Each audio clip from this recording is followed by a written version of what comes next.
Telangana cabinet సమావేశం ప్రారంభమైంది. స్థానిక ఎన్నికల నిర్వహణ, 42% బీసీ రిజర్వేషన్ల అమలుపై కేబినెట్లో చర్చించనున్నట్లు తెలుస్తోంది. కాళేశ్వరం బ్యారేజీ పనుల మరమ్మతులపై నిర్ణయం తీసుకోనున్నారు. భూభారతి పోర్టల్ సమస్యలు పరిష్కారంపై కేబినెట్ చర్చించనుంది. ఈ అంశానికి సంబంధించి పూర్తి డీటెయిల్స్ అందించడానికి మా కరెస్పాండెంట్ రాకేష్ లైవ్ ద్వారా అందుబాటులో ఉన్నారు. రాకేష్, ఏదైతే ఇప్పటికే తెలంగాణ కేబినెట్ సమావేశం ప్రారంభమైంది, కొన్ని అంశాలపై ఈ సమావేశంలో చర్చించనున్నట్టు తెలుస్తోంది. మరి పూర్తి డీటెయిల్స్ ఏంటి రాకేష్? సీఎం రేవంత్ రెడ్డి అధ్యక్షతన తెలంగాణ కేబినెట్ సమావేశం ప్రారంభమైంది. ప్రధానంగా కూడా కొన్ని కీలక అంశాలను ఎజెండాలో చేర్చుకున్నారు. అందులో ప్రధానంగా చెప్పుకోవాల్సింది 42% బీసీ రిజర్వేషన్లు. గతంలోనే ఒక స్పెషల్ జీవో ద్వారా ఈ రిజర్వేషన్ల అమలు కోసం తీసుకొచ్చినప్పటికీ అది కోర్టులో కొట్టివేయబడింది. దీంతో రిజర్వేషన్లు ఆగిపోయాయి. దీంతో ఎన్నికలు కూడా ఆపాల్సిన పరిస్థితి ఎన్నికల కమిషన్కి ఏర్పడింది. అయితే ఇప్పటికే ఎన్నికలు ఆలస్యమయ్యాయి కాబట్టి ఇక వీలైనంత తొందరగా ఎన్నికలు నిర్వహించాలనేది ప్రభుత్వం యొక్క అభిప్రాయంగా తెలుస్తూ ఉంది. దీంతో ఈ ఎన్నికల నిర్వహణకు సంబంధించి న్యాయపరమైన ఇబ్బందులు ఏంటి, ఒకవేళ పాత రిజర్వేషన్ల ద్వారా ఎన్నికలకు వెళ్ళాలనుకుంటే బీసీ సంఘాలు ఇతర సంఘాలతో మాట్లాడి ముందుకు వెళ్ళాలనుకుంటుంది ప్రభుత్వం. ఈ నేపథ్యంలో బీసీ సంఘాలతో మాట్లాడేందుకు ఎవరికైనా ఒక మంత్రికి బాధ్యత అప్పగించే అవకాశం కనిపిస్తుంది. ఈ అంశంపైన ఒక నిర్ణయం ఈసారి కేబినెట్లో తీసుకునే అవకాశం కనిపిస్తుంది. దీంతో పాటు పత్తి కొనుగోలుకు సంబంధించి రాష్ట్ర వ్యాప్తంగా తీవ్ర సమస్య ఏర్పడింది.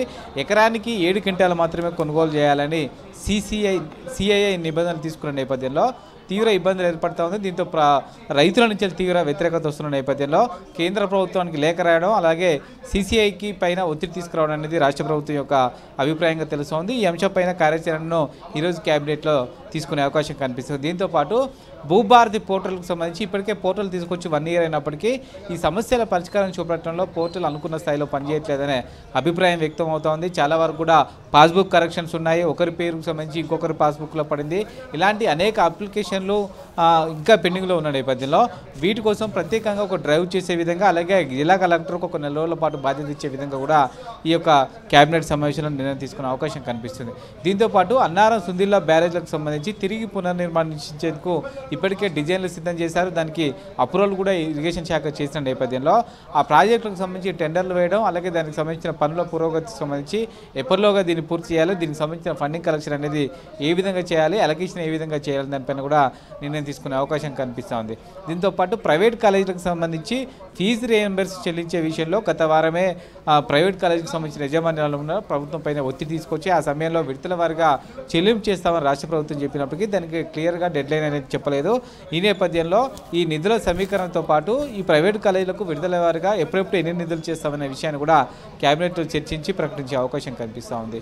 ఇలా పలు రకాల అంశాలు అయితే కేబినెట్ ముందు చర్చ జరగబోతూ ఉంది. దీంతోపాటు సంబంధించి ప్రముఖ ప్రజాకవి అందశ్రీ గత వారం చనిపోవడం జరిగింది. ఆయనకు కేబినెట్ సమావేశం ప్రారంభంలోనే నివాళులు అర్పించబోతున్నారు. అలాగే ఆయన కొడుకు డిగ్రీ లెక్చరర్ పోస్ట్ ఇవ్వాలని ప్రభుత్వం నిర్ణయించిన నేపథ్యంలో దానికి సంబంధించిన జీవోను కూడా ఈరోజు రిలీజ్ చేసే అవకాశం కనిపిస్తుంది. Right, thank you Rakesh.